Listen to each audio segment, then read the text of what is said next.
It is loading. All right. And we can debrief after as well, okay? Okay, yes, sir. That'll be good. That'll be good, Aki. All right. Here we are. Here we are. Here we are. Microphone check. 1, 2. What is this? It's Mikael Corbin Yahoo here with some shifting paradigms business. And we are live. That's right. Back. Man, we had a little hiatus. Had an interview last week that got taken off the internet, actually. That was featuring Maddie Ben. And so we're back here this week, though, and we're going to get right into it. Got my brother who is a Detroit native. You know what I mean? You're a Detroit native? Yes, Yes, sir. sir. Yeah, yeah, In the yes, mix a sir. little bit now. Yeah. So man, this is a brother that I've come across through the world of Facebook. I believe we met on Facebook. And we That's had right. shared some correspondences, you know what I'm saying? And Yeah, that's just right. I We sure actually did. was invited to your podcast, which you surely will talk about. And man, just very touched by this brother here and humbled by his energy, by his insight, by his experience, by his testimony, and I'm excited to have my brother Yoel Ben Israel here with me this evening. Man, welcome to Shifting Paradigms, Aki. How you doing, my brother? Man, I'm doing so good, bro. I'm so excited to be on this show, Righteous. man. Shifting paradigms. I feel like some paradigms are about to be shifted, including my own, brother, including my own. So Goodness. it's Hallelujah. awesome, man. That's what I Yes, about for sir. the opportunity and the blessing, my king. I Yeah, appreciate that. yeah, man. Yeah. So I remember from one of our conversations that we had, and I want you to get into some of your background, but I want you to bring it Yes. in light of the statement you made when we conversed a while ago, where you said you have come out of the Israelite movement. And I believe you even made a post about it on Facebook. You said, I've come out of the Israelite movement and now I am a citizen of the kingdom or something Yes, to that sir. effect, right? So Yes, sir. so give us some Myself of and your more hot water. background. Yes, sir. Yes, sir. So share with us with your background and then get into that transition. I mean, I'm sure it's full of transitions, but please do. Yes. Yes, sir, man. So wow, man. It's a movie, bro. It truly is a movie, man. So to give my Hmm. background and to then bring it up to speed to that Facebook post that got me into some hot jacuzzi water. My name is Yoel Ben Yisrael. And that's my Hebrew name. I actually prayed to King Yahweh for a Hebrew name. My American Yeah. birth name is Bremen Denzel Walton. And so Okay. The I whole was government. born, yeah, the whole government. Y'all look, y'all getting the whole shebang tonight. I was born into the Watchtower Bible and Tract Society of Jehovah's Witnesses. So I have never been churched. I would see and hear about Black church from family, from friends, from the media for sure, from pop culture for sure. But my upbringing was more so, I'm more so watchtowered. I was brought to the Kingdom Hall by my mom and dad who got divorced while I was relatively young. I'm born in Southfield, Michigan, but then raised in Detroit, Michigan. And going frequently in the Kingdom Hall of Jehovah's Witnesses, man, I would begin to, this would be the training grounds for y'all working with me. I feel like learning I can about see the that. Bible. Yeah, learning about the Bible, man. And then eventually the Bible just intrigued me so much because I'm a very curious person. I'm a analytical person. I'm very introspective, and I feel like I'm a deep thinker. And so the Bible was one of these books that it helped me to see that life's biggest existential questions could be answered via this book. And so I was just intrigued, and I'm like, whoa, like the creator of the universe, Yah Mokeno, he blessed us with this document that we can read and we can answer life's biggest questions. Like I'm all in. Right. So my zeal for the Watchtower got me to matriculate into what's called the Theocratic Ministry School.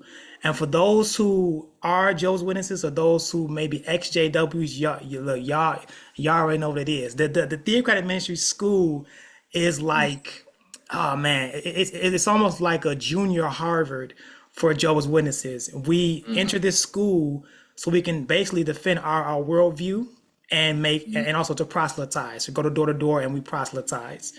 And so That's I, deep. bro, it's a movie, man. I'm telling you, I'll tell you.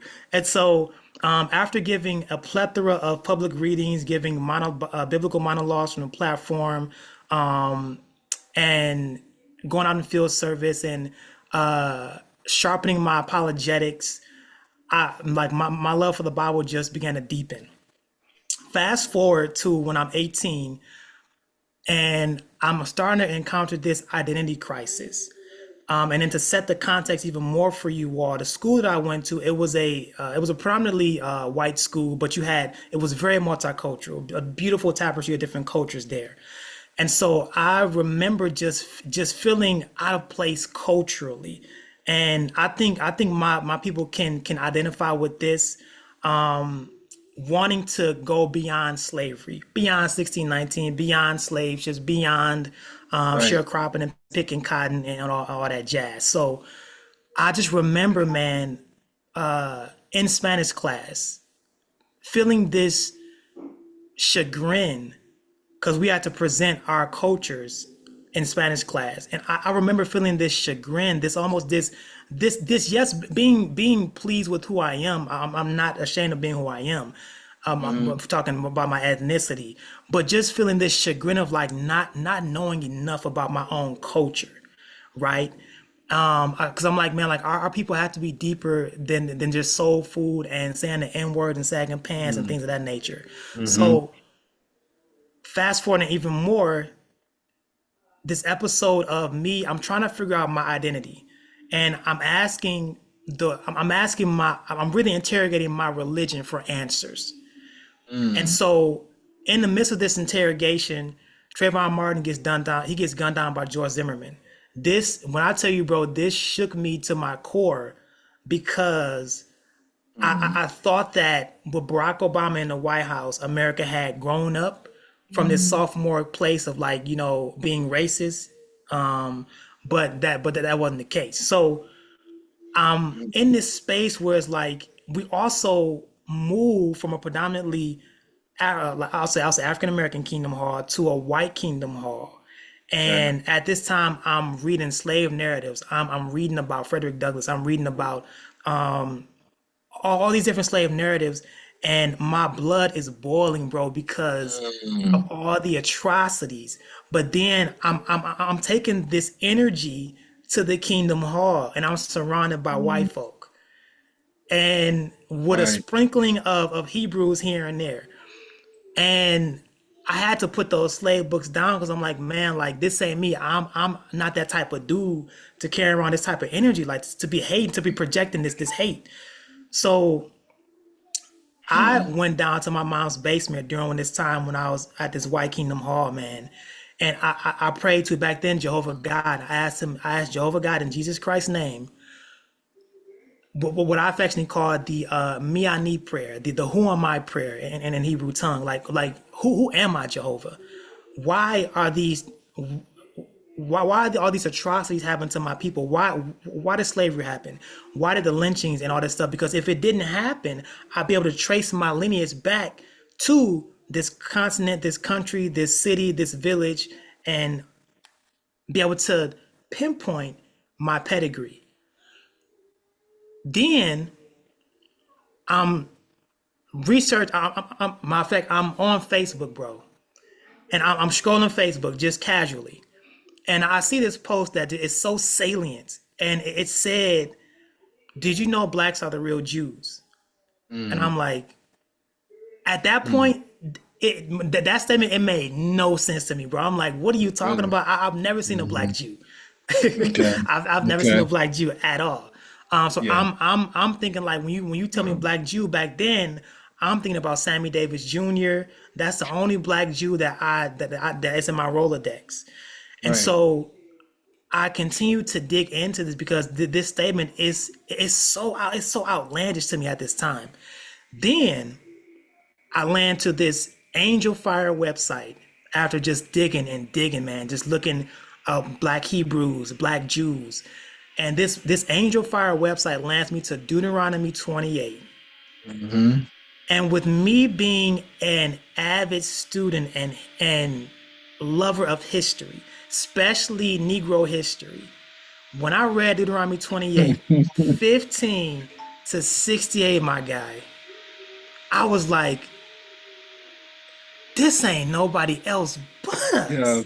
This, Right. this is nobody else but us, man. Like, Right. no other Right. people group fit this Right. category of Yeah. all these consequences and curses that are happening. So that caused me to have friction with my religion, and so my ethnicity began to go to war with my religion, bro. And me and my zeal, not being able to bottle this in, I spilled out on Facebook and said, you know, in a paraphrastic way, the Watchtower is racist. Why, when you look at the iconography, it's full of white supremacy. All the angels are white. Jesus Christ is white. Jehovah God is white. They even made Pharaoh white.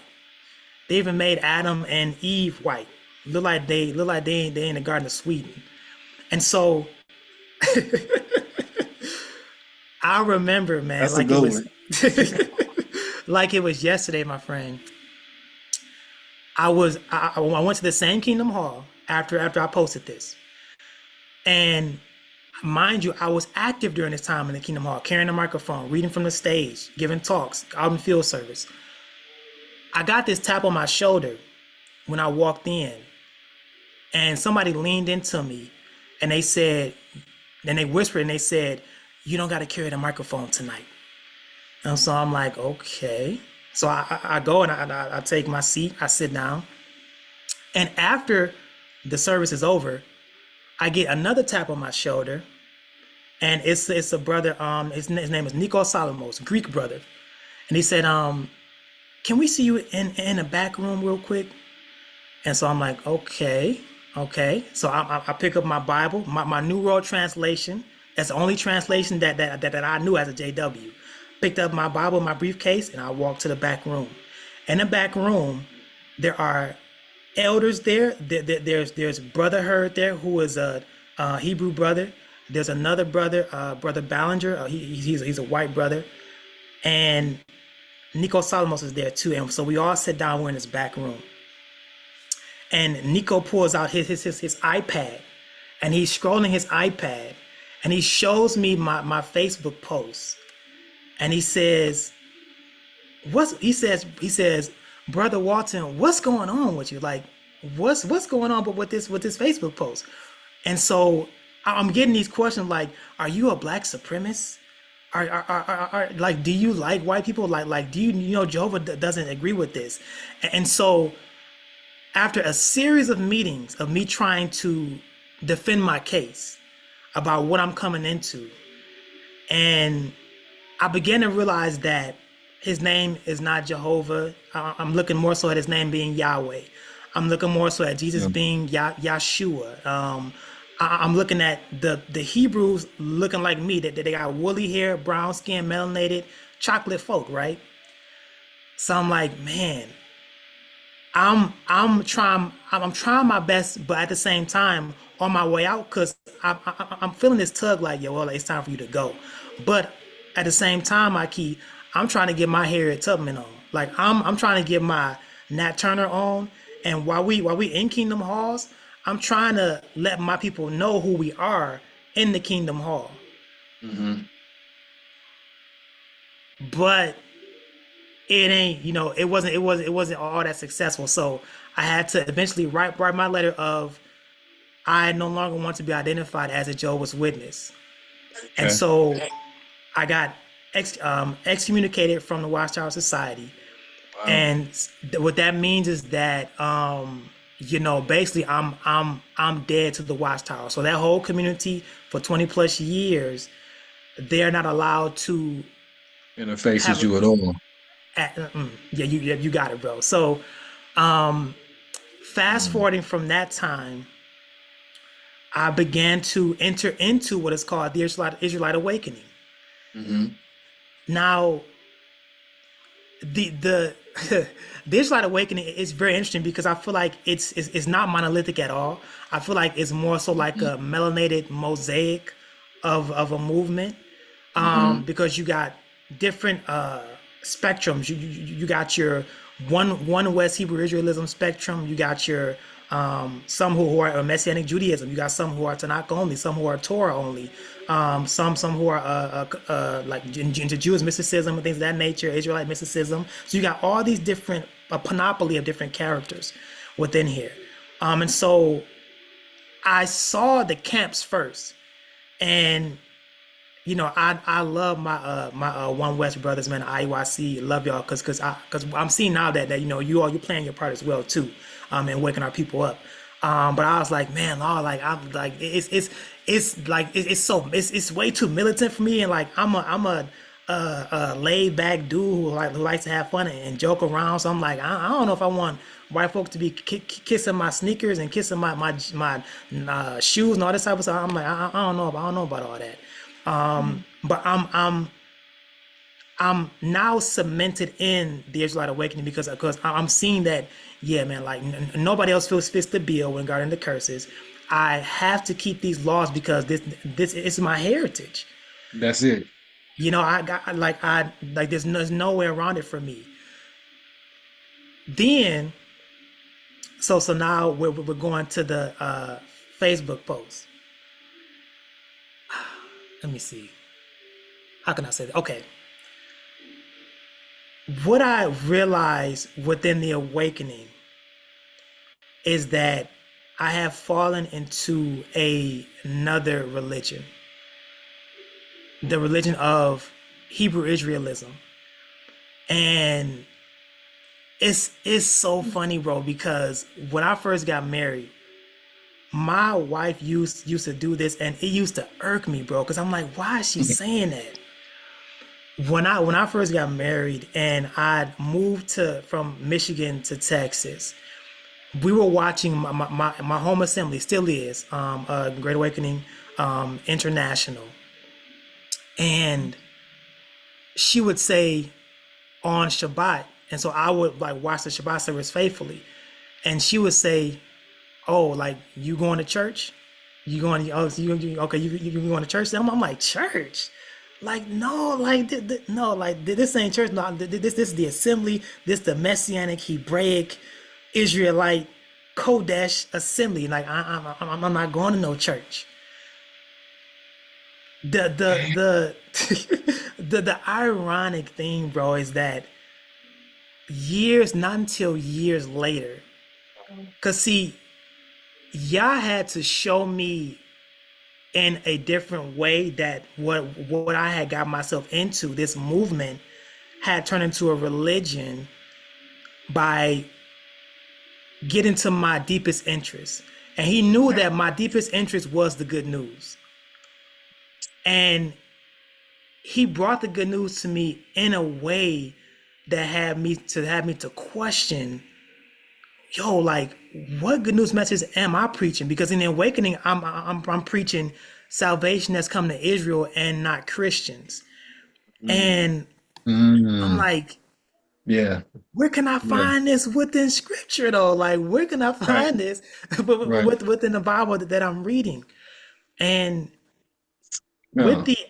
the revelation of the good news message of Matthew 4:17, my friend, that's when I feel like Shaul, like almost the scales began to fall off my eyes, and Yah began to show me the sectarianism, the legalism, the religiosity, the elitism within Mm-hmm. the Israelite awakening.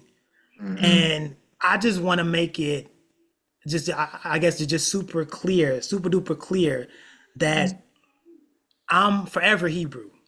Like that ain't changing. Right. Right. This is who I Like, am. Right. that's who I am. I'm forever Hebrew. I'm forever 100%. Israelite. I'm forever from the lineage of Abraham, Yitzchak, and Yisrael, and also the foremothers as well. But now, Aki, what I realize is that anything or anyone that I put above the kingdom of heaven is an idol. Mm.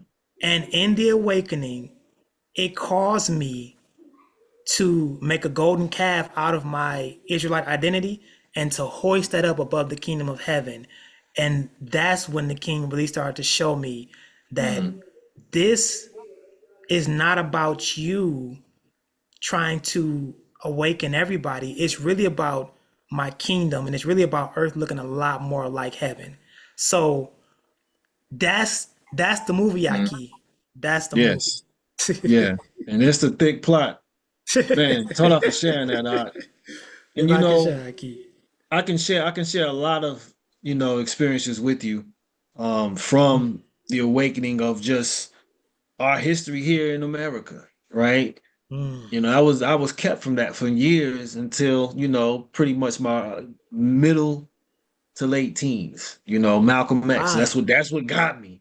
You know what Wow. I'm saying? Like I was 17 because the movie was coming out when I was, around that age. And so I read the book before the movie came out and was like, and it infuriated me. But I saw Malcolm's progression. And I could say I had Yes. some experiences as well where I Yes, did sir. not find, hate in every heart that, Mm. was of Caucasian ancestry. You know what I'm saying? Absolutely, my brother.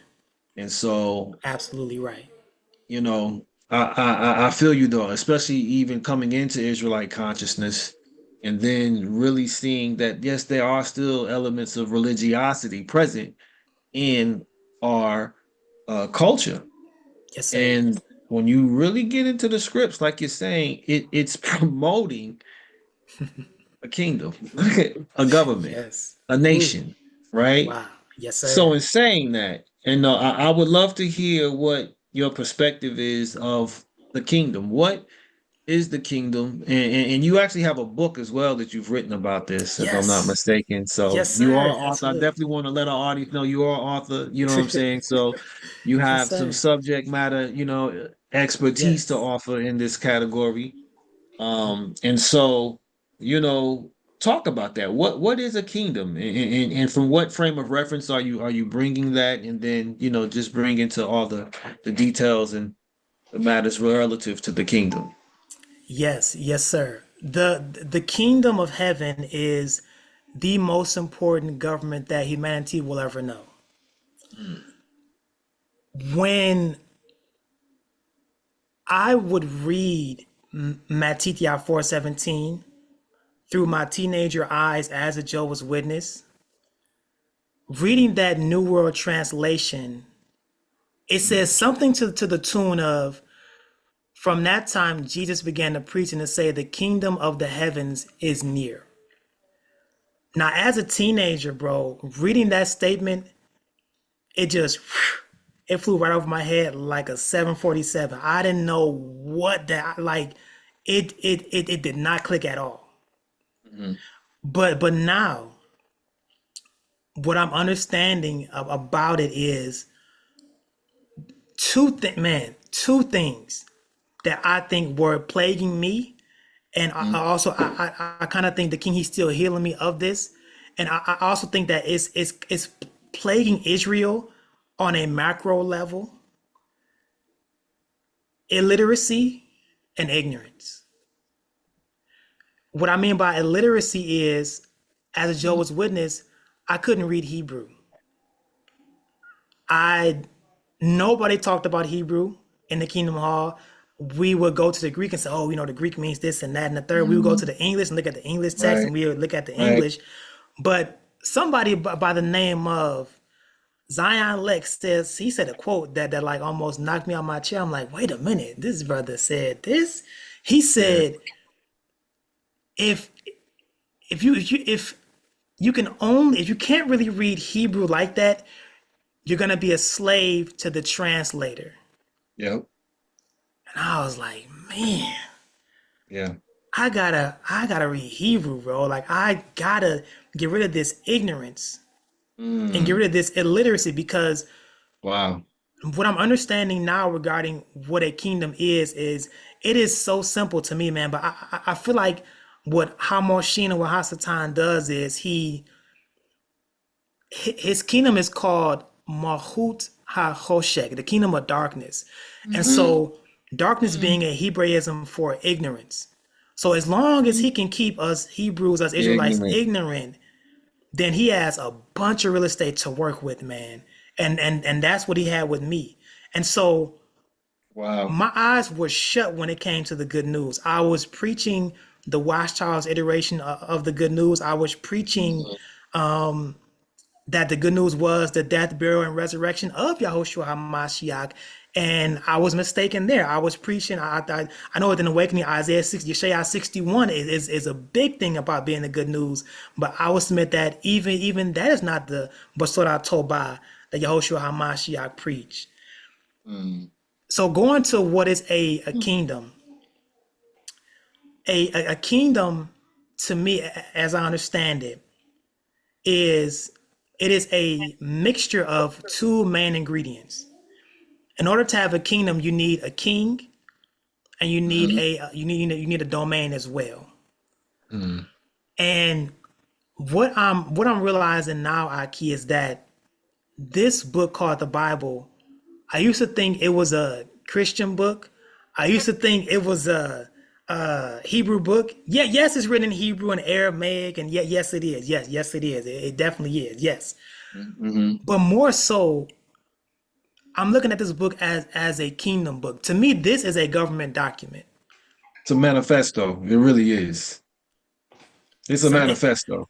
it is a It really is. manifesto. Yes. Yes. So now, when I read verses like Bereshit 126, and when Yah Elohim says, "Let's make man the Adamic race in our image and our Mm. likeness, and let them have dominion over the fish in the sea and the birds in the Come on sky now. and the cattle and over not just Israel but over all the earth."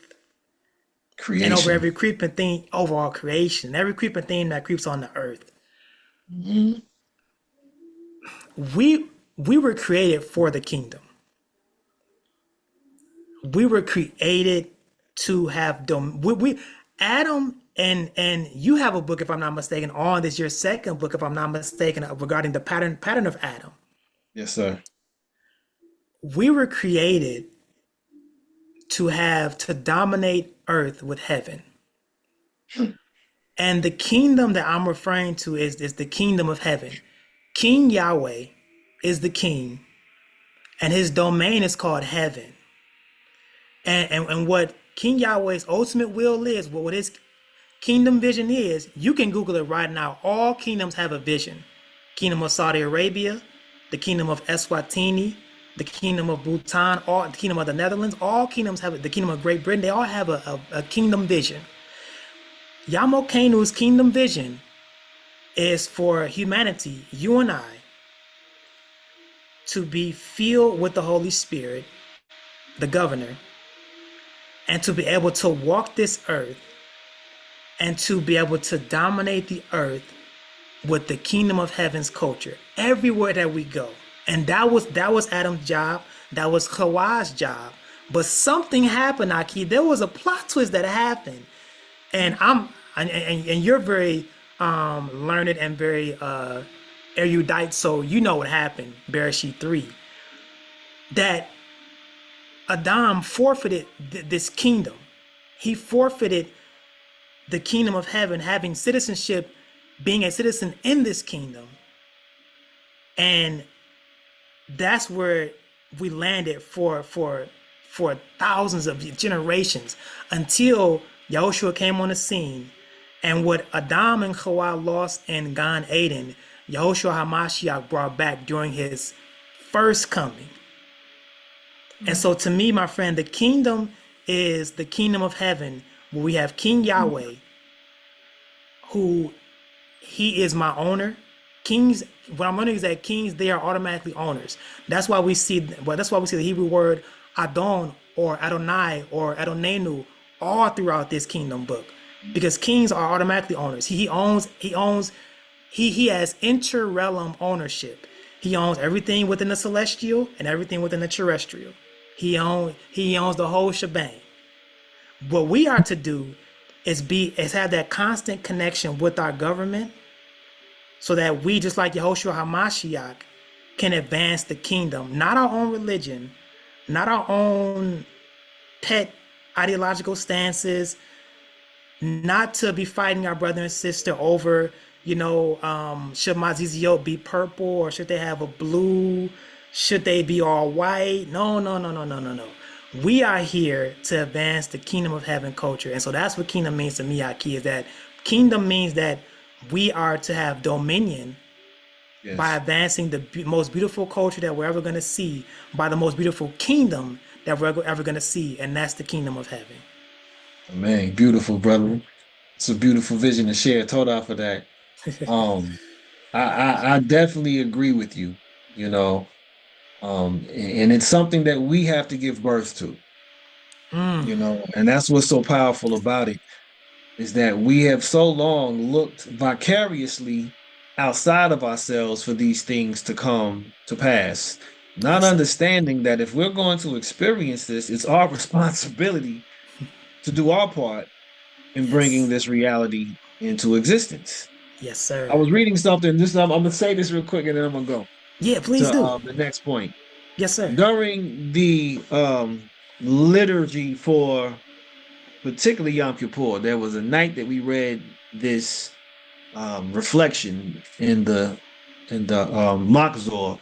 That's right. And it spoke about the idea of God being more prominent and present right now because there is not the unity of the Most High that exists, right? So they use the word God in this article.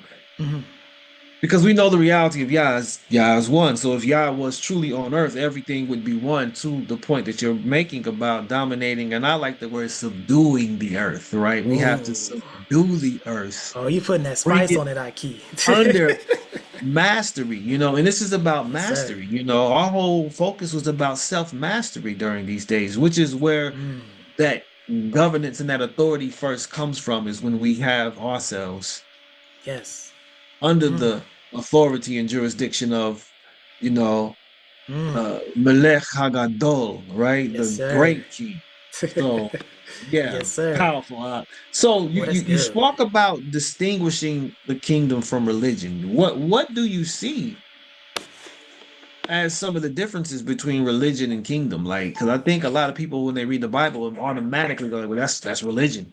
You're dealing with religion now. You know what I'm saying? Like, is it a religious aspect to the kingdom, or is the kingdom purely like something that is other than religion? What would you say about that? The prophet Yeshaya said this. He said in Yeshaya 29:13, therefore, Adon said, or Yamokenu said, for as much as this people draw close to me with their mouth, and with their lips they do honor me, but they have removed from their hearts, or they removed their heart, which is the Hebraism for the mind, far from me, and their reverence toward me is taught by the precept of men. Pull that up too. I told Aki, man. Aki is on it, man. He quick on the draw. When we go to Isaiah, to me, this is the quintessential definition of religion. To answer your question, your brilliant question, and then to unpack it and to give a more elongated commentary, I guess, is that the kingdom of heaven and religion, they're like water and oil. They're like night and day. Wow. They're like oh man, I'm trying to think of they're like Trump and Kamala. You know they can go out to eat though, but I hear you. We'll talk about that a little bit later. They are wholly and fully and total polar opposites of each other. Okay. I was thinking about this today, Aki, regarding the kingdom and also regarding religion. What I'm realizing is when I read the ministry of Yahushua HaMashiach, and this man who I thought was a very religious person. I'm at as I'm reading Yehoshua Mashiach Aki, as I'm reading Matithya Maccabee, Elahor, and Yochanan, Mhm. and I'm thinking about what Yeshaya 29:13 says. He talks about people, they're drawn close to him with their lips, so they're giving the king lip service, Mm. but their minds are far away from him. So I'm like, how can you give somebody lip service, but simultaneously your heart, your mind, your consciousness is far away from that person? Mm. And also, Mm. how can Yeshaya say their reverence of me has become the commands of men that is taught? I'm like, what is he My talking goodness. about? That's When I profound. Bro, when I go to places like Matithya 15, and when I see Yahushua Hamashiach engaging in his kingdom ministry, there was a guy who said something, a very brilliant doctor by the name of Dr. Miles Monroe. He said something that really, really caught my attention and just got me to really stop and think like, wait a minute. He said that the only people that gave Yahushua Hamashiach the most opposition, the most antagonistic energy, the most debates, the Yep. most trouble, the people who made Yahushua Hamashiach do this. Maccabee says he took a deep sigh in his soul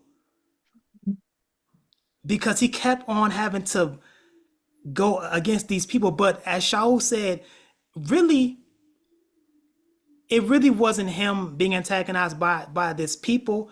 It was more so this spirit of religion that is so stubborn and is so stiff-necked that, Dogmatic. ooh, it's so dogmatic. It's always right. It's never wrong. Mm. It's omniscient. Mashiach said this. Mm. Look, I'm gonna read this, Aki. This is Matithya 15, 1 to 3.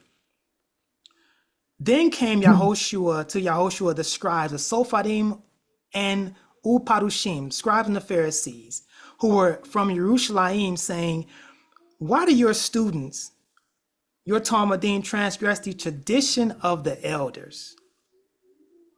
So we have this new rabbi on the block, 30 something, this new guy. And he has students following him, just like his cousin, Yochanan Hamatzbil. And the religious elite of the day, the Parushim, who had clout amongst the laity, they said, okay, essentially, why aren't your students following suit with the pop religion of Pharisaism? Mm. Because they don't wash their hands when they eat bread. They don't do nitilat yadayim before they eat. Mm. 3, but he answered and said to them, why do you also transgress the commandment of Yah by your tradition? Mm. If I were to scroll down, Aki, and this is why I had to go to Yeshaya 29:13. Yahushua says in 7. Ooh, matter of fact, this is so good. He says in 6. My bad, sleek guy. He says in 6. And dishonor his father or mother, he will be free.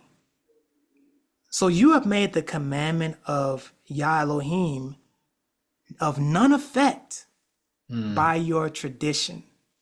Mm. This is crazy to me because I gotta pause right here, Aki.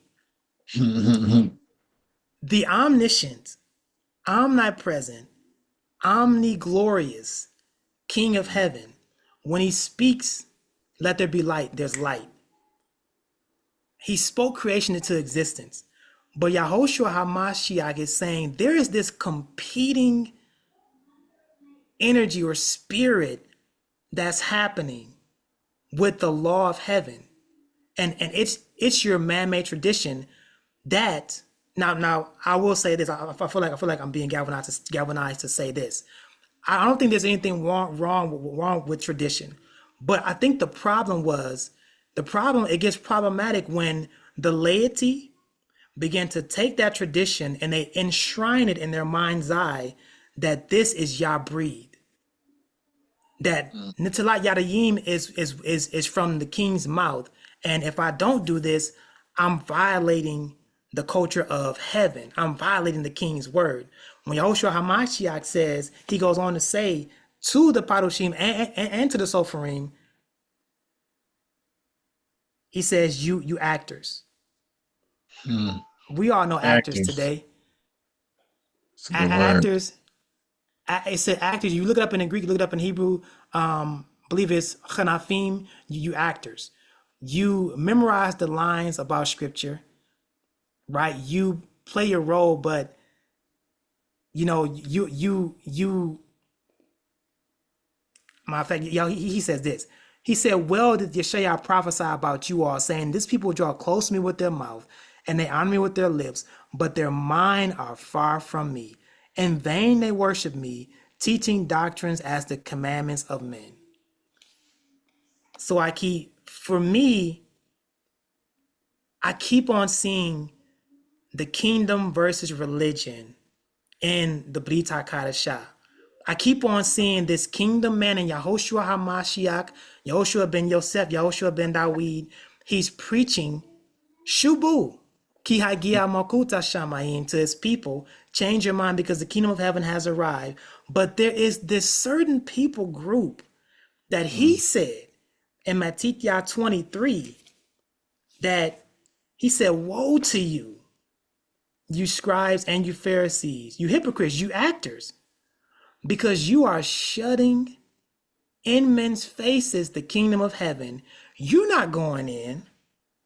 And the people, the laity, who are sick and tired of your religion, you're even precluding them from entering Wow. into the kingdom of heaven as well." Religion, to me, Aki, is something that it is a counterfeit to the kingdom, because Mm. Good word. religion tries to seduce us into thinking that if I just carry out these man-made traditions for the rest of my life, me and Melech Yahweh, we're good to go. We're good. But Yahushua Hamashiach is showing us that the only Mashiach even went so far to say, none of you all keep the law of Moshe in Yochanan 7 during Sukkot. When he said that, I'm like, what is he talking? He's talking to Farushim and Sopharim. These are Right. geniuses when it comes to the law. He says, none of you are keeping the law of Moshe, but you're Mm. looking to stone me, looking to kill me. Right. Religion causes us to push the kingdom into the distant, far futurity, Aki. And that's what I was doing as a Jehovah's Witness. But what I'm realizing is that with Yahushua's ministry, the kingdom of heaven, it is here and now. Religion is all man, that is all man's invention.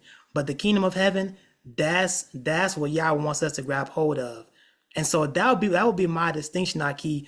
I would say Mm. that the kingdom of heaven is not about religion, and I would say that it's religion is about lip service, but the kingdom of Mm. heaven is about lifestyle.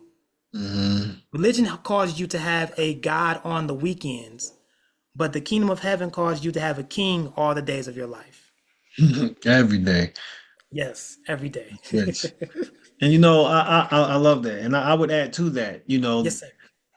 there is a role in being religious though, right? In that you are practicing the rituals which are really secondary to get you to post-secondary levels of Mm, learning, right? So the yes, sir. religion is like going to high school. So now you're starting to practice and train, Mm, discipline yourself, and learn what the rituals are so that you can actually unlock the mystery, which is mm, when you get into post secondary, right? So the yes. whole text not only is a manifesto, it's also a manual Mm. to decode yourself. You know what I mean? Like, Yes, because sir. you are an essential part to the kingdom. We are essential parts to the kingdom. And so when we That's so true. condition ourselves and we learn how to literally be registered in this kingdom, right? You Mm, have to be a part of the registry. You know what I'm saying? I Like, love that. are you on the manifest? Are you in the kingdom's manifest? Are you enrolled, right? Yes, sir. As a born, benefactor of this kingdom. Yes, sir. Oh, that's so powerful, I love that. and I think that, once we can divide though the surface, Mm, the yes, sir. and when I mean not so much the surface, because we need the surface, the diversion. When we get the Mm, diversion mm, exposed for keeping us limited and making everything external to us, that's what religion does. It externalizes everything, that's right? it. Yes. Religion makes everything external and not really allowing us to internalize Mm. the reality of the kingdom being found first and foremost within, as well Yes. as the king, Yes, as sir. well as the king, right? Yes. And so, That's an excellent point, Aki. That's an hallelujah. excellent point. Religion tries. I was doing a podcast about this. Mhm, Religion tries to make you holy from the outside in, but the kingdom of mhm, heaven makes you holy from the inside out. I mhm, believe that holiness is an inside job, and I can mhm. wear the longest Truly so. EZO. I can dive in Right. thrice a day. I can say My I goodness. can pray the Amidah. I can say Mm, all these tefillot and all the prayers. But I think just like how Yahushua HaMashiach said, like he said, the Padoshim, man, you all look like whitewashed tombs. You look beautiful on the outside, mm, but on the inside, man, like it's all type of iniquity and perversion. And besides Dead that, you men's all bones. He said dead men's bones. dead man's balls, I That's keep. bad. Whew. That's ugly. That That's ugly. is, yes, sir. Yes, sir. Yes. So yes, holiness. I feel like it's an inside job, and that's what the kingdom does for us. I believe. Hallelujah. Hallelujah. Yes, great point out. So we look in just society, we look at government. Like, and one Yes. thing I'll say is this: government, to my understanding, is intended to protect its citizens and to present a condition in an environment where their populace can develop into their fullest potential. Like, that's the purpose of Mm, government.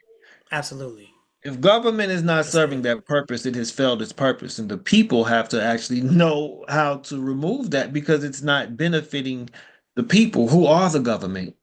That's a Mm. different story. So I say that to say this. It's a perfect story, but it's going to go into a whole different direction.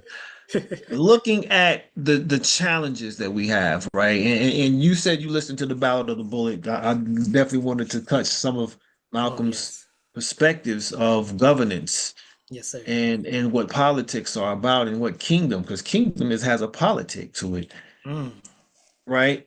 Yes, And sir. so when we look at three areas that Malcolm identified, our political reality, our economic reality, and then our Mm. social reality, Mm. which make up, our existence, which the kingdom also has as elements of its existence as well. Yes, sir. And we look at our history, going to history, you look at the oppression, the exploitation, and the degradation that we face systematically and systemically, Mm. right? Mm-hmm. How do you see the kingdom of heaven addressing political oppression, economic exploitation, and social degradation? Like, what elements do you find present within the construct of the kingdom? What remedies does it offer? Is it viable? You know what I'm saying? Does it work? Yes. Because I think a lot of people, hear this and just think it's like, some fantasy illusory type of existence. What is the This remedy is that good. the kingdom of heaven offers humanity? Man, this is such an excellent question, Aki. What I'm realizing, what I'm learning about this kingdom of heaven that you and I are in and that we're citizens of is how pragmatic Yamokenu is. I love that. Yeah. Cause see, Aki, I used to think before this, I guess some would say that this revelation about the good news, or this kingdom consciousness, if you will, Mhm. I couldn't really figure out our creator. That may be a spicy thing to say, but I like words like Elohim and Zabaoth, and knowing him as El, for me, it just didn't paint the full picture of who he is. Okay. And also, I feel like Yahushua Hamashiach, he conveys spiritual kingdom truths through natural earthly vehicles called parables. And only when I began to realize that Yamokenu, he is our king. Yes, sir. Like, this is when I feel like my relationship with him began to deepen, because now I'm like, oh man, you are a lot more practical and pragmatic and actionable than I took you for. So regarding the kingdom of heaven and regarding it presenting solutions to humanity, man, this is, oh man, this is so like juicy and deep, bro, because we are in the middle of election season. And whenever this may air, today is November the 4th, tomorrow is November the 5th, and that's election day. And so you have people, including within some messianic circles now, some Hebrew rooters and things of this nature, they're looking at the political landscape and they're looking to see, like, who's going to win. Is Trump going to win? Is Kamala going to win? Um, is Cornel West and all the independent party, are they going to make some progress? They're going to make some impact for us. What I'm realizing about us, about humanity, Aki, and I think it is all of us, is people don't want our religion. And it makes so much sense to me now, because I was, as a JW, as a Jehovah's Witness, I was a religious salesman. I was trying to sell people my religion. I was trying to proselytize and to get you to not enter into the kingdom per se, but to enter into this kingdom hall. Like, I need you to come and sit in the kingdom hall so we can proselytize you and immerse you into the Watchtower ideology, into the Watchtower philosophy. For what, unto what end? What was the end of that though? What was the result? What was supposed to be the outcome? The end goal of that Aki, what I realize now, is to magnify the name of the Watchtower, is to magnify the name of the religion. And when I began to realize this, is that the agenda of religion, it's to advance its own agenda and its own interests, which can be diametrically opposed to the kingdom as well. But when it comes to the kingdom being how does it interact when it comes to our socio-economic and our existential crisis here today? Man, it is the solution. What I realize about humanity is that we are all yearning for good government. All of us, bro. Israelite, Goyim, we all are. And what I see with Yahushua HaMashiach is that when Yahushua HaMashiach would enter into a situation, he wasn't entering into the situation alone. I'll give some examples to make it more concrete.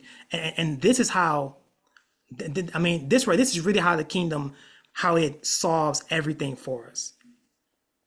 Socially. Let's go socially. Within the scriptures, Yahushua HaMashiach, he is approached by some lepers in Matthew 8. Now, for those of us who already know, that those of us who love reading scripture, who love diving deep, I'm sure your audience already knows. Lepers they were the outcasts of society, right? Almost like the untouchables.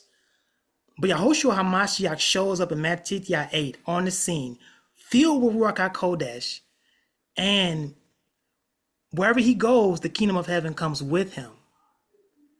And he cleanses this leper. I'm sorry, he cleanses lepers. And he tells them to go show themselves as a witness to Kohen HaGadol. So now these people who were not just marginalized within society, but those who were almost extricated from society and just frowned upon by society, he told them that, he said, look, if you want to, in 3, oh man, Ak is on it, man. He said, and stretching out his hand, Yahushua touched him and said, I want to be clean. And immediately his leprosy was cleansed. Mm. What just happened right here is that the kingdom of heaven was the solution. How come the Parushim didn't cure this leprosy? How come the Sopharim didn't cure this leprosy? They knew all the Torah, they knew all the Tanakh, they knew all the traditions. Why couldn't they heal it, Aki? The kingdom of heaven is the panacea for the Adamic race. If you're an Israelite, if you're a Goy, the kingdom of heaven is the solution. This is what Hamashiach brought back to earth. Now, this is just one example. We can go to, I mean, to rattle them off real quick. When Yehoshua, when he goes into the synagogue in Matthew 12, the man with the withered hand, he says, step forward, come to the center. Is it lawful to heal during the Shabbat days? He told the man to stretch out his hand, and his hand was whole. That right hand, it was healed like the left hand. I would submit that this not being able to use your hand, not being able to work with your hands, perhaps affected him economically, and perhaps made him a social outcast as well. Not being able to engage in what you would call self-mastery, to master a skill, a trade, to be a carpenter, a brick mason, and what have you, to master your to have oxen, to tend your vineyard, to tend to your grain field. But now having 2 whole hands, he can now be integrated back into society, and now his socioeconomic status is now exponentially increased. The guy who was lame at the pool of Bethsaida in Yochanan 5, same thing with him. The guy's lame for a long time. Yehoshua says, pick up your mat and walk. On Shabbat, so he's stirring up some waters again, stirring the waters up again. On Shabbat, he picks up his mat, and so now this guy is integrated into society. Shimon Bar Yonah and Yochanan go to the temple, and they see this guy who is begging. People who are panhandling, for the most part, they get comfortable doing that. They're not really adding to society. But Shimon says, silver and gold I don't have for you, but what I can do is offer you this health care from the kingdom of heaven, though. And he said, get up and walk, and he was healed. And so now he can integrate himself into society, he can optimize his economic situation. He can be integrated into society. He can now enter into the kingdom of heaven, and he can be free from oppression. You mentioned oppression. Demonic possession is definitely oppression. When Yahushua came from the Mount of Transfiguration, his students tried their best to do it, Aki. They tried their best to cast out this demon of this boy who was throwing him into the fire, throwing him into the water. But Yahushua said, bring him to me, cast him out. And now he's free from this demonic oppression. I ain't seen the American government cast out no demons, bro. I don't know about anybody else, but the only kingdom, the only governmental structure that can do it, that can make it our existential reality, is the kingdom of heaven. It is the panacea for everything. Last thing, global hunger, global greed. We have the rich 1%, we have the oligarchy, we have the plutocracies, we have the richer get richer and the poor get poorer, the destitute get more destitute, the wealthier get more aristocratic. In Yohanan 6, Yahushua HaMashiach is able to not only preach about the good news about the kingdom of heaven, but he is also able to, when his Talmudim come to him and they say to him, Rabbi, More, teacher, we've been here. We've been here for a long time now, and these people, they need some food. Yoshua's like, and so his students like, well, you want us to go out and you want us to go, dig into the Cash App. He wants to go into the Venmo. He wants to pay and go get them some Chick-fil-A sandwiches or something like this, some fish sandwiches. Yoshua's like, you feed them. What? Right here and there. See, Yahushua's students. I gotta read this, Aki, because you got up on the screen too. I gotta read this. I gotta read. Let me go to 6. No, 5. Let me go to 5. Then Yahushua, lifting up his eyes, seeing a large crowd coming toward him, said to Philip, where are we gonna buy bread for them to eat? And he said this, testing him, because he already knew what he was about to do. He already knew the solution, Aki, because in the kingdom of heaven, there is no lack. There is no scarcity. Religion causes us to look at things from a scarcity point of view. Religion causes us to say we only have 2 fish and 2 loaves. I only have this tiny meal of flour and this tiny cruse of oil. He says in 7, Philip said to him, 200 pieces of silver worth of bread is not sufficient for them. So he said the existential economy that we're under, Yahushua HaMashiach, is not sufficient. Does that sound familiar? Oh yeah. The U.S. government, the bread that they dish out is not sufficient. People tonight are going hungry. People tonight are sleeping under freeway bridges and experiencing food crisis and food insecurity and financial upending and houselessness in the American government. And Philip said this, for everybody who's only going to receive just a little, if I can just get just a little bit of that American pie, Aki, if I can just take just a little bit of the American dream, Aki, I'll be good. My family will be good. We'd be good generationally. Would you though? One of his students in 8 said, Andre said, the brother of Shimon, Kepha, said to him, here's a boy who has 5 barley loaves and 2 fish. But what are these among so many? Again, the rhetoric of scarcity. We don't have enough. It's the same thing here in America, man. Case in point, Black Friday. Let Black Friday roll around, and we see like clockwork every single year. They only got so many TVs. They only have so many big screens, so many PS5, PS6, what have you. People trampling over each other, killing each other to get this limited amount of resources that they think are going to optimize their life. Yahushua, he goes on to say, make the people sit down.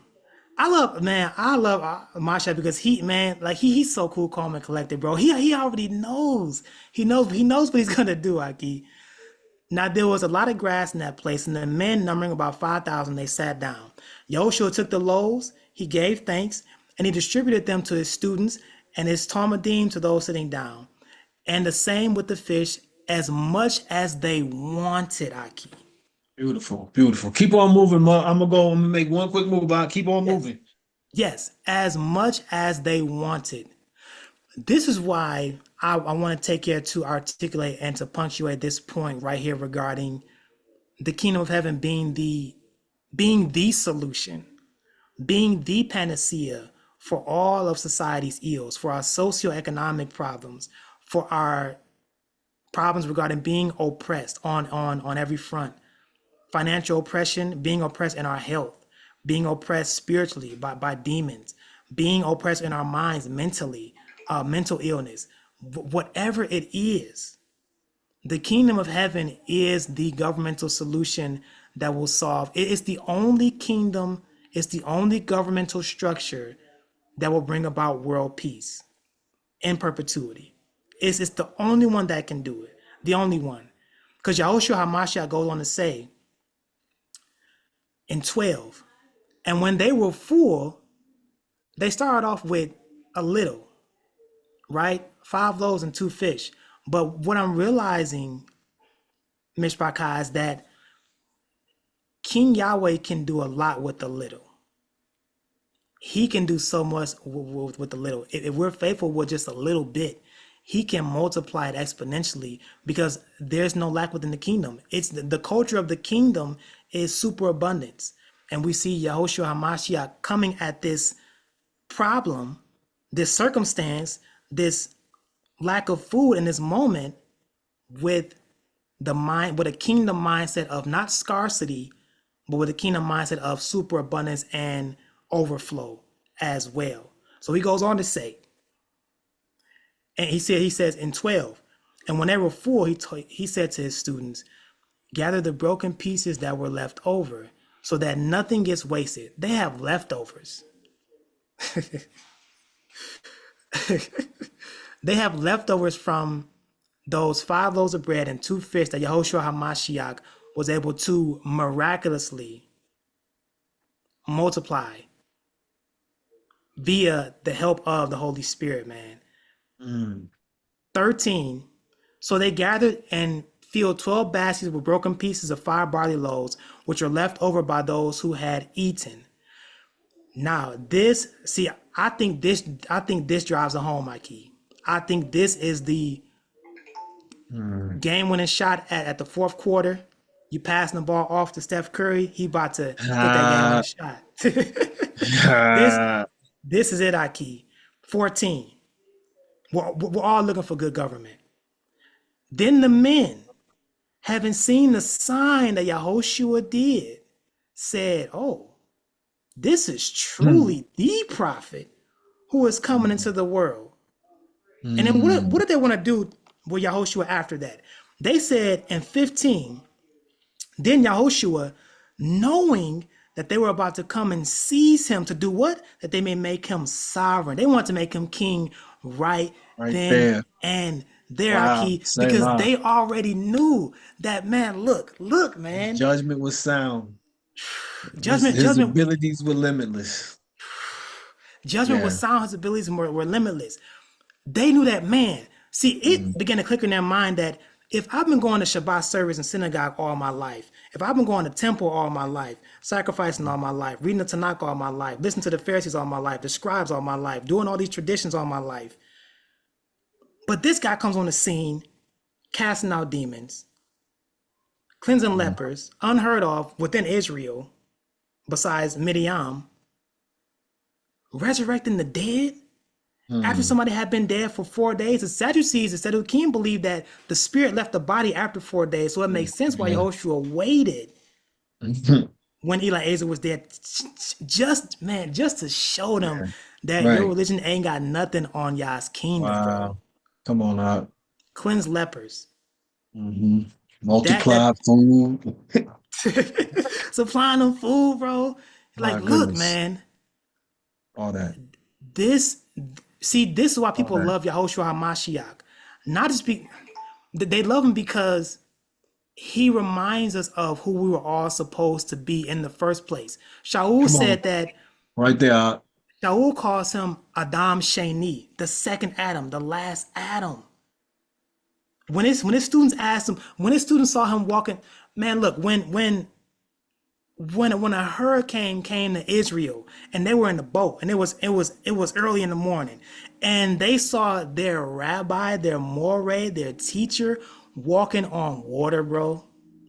They freaking out. They're like, oh man, what? Like it's a spirit. Like this is a ghost. Like what's going on?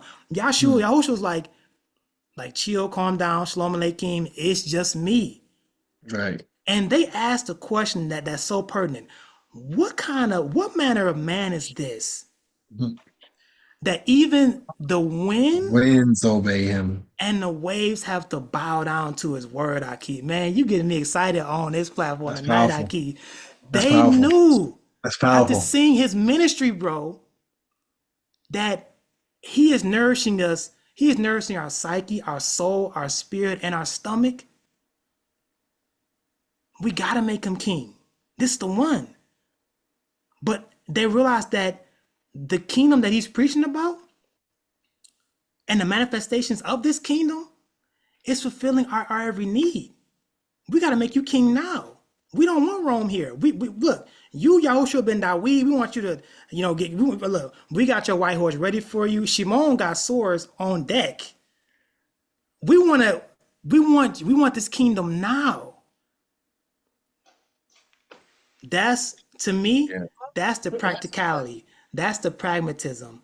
That's the solution-oriented kingdom that our omnibenevolent king was so loving enough to sacrifice his one and only begotten son for us, Israel, who was acting a straight fool all throughout Tanakh and all throughout the Brit Hadashah, to the point where the Sadducean chief priests say, we have no king but Caesar.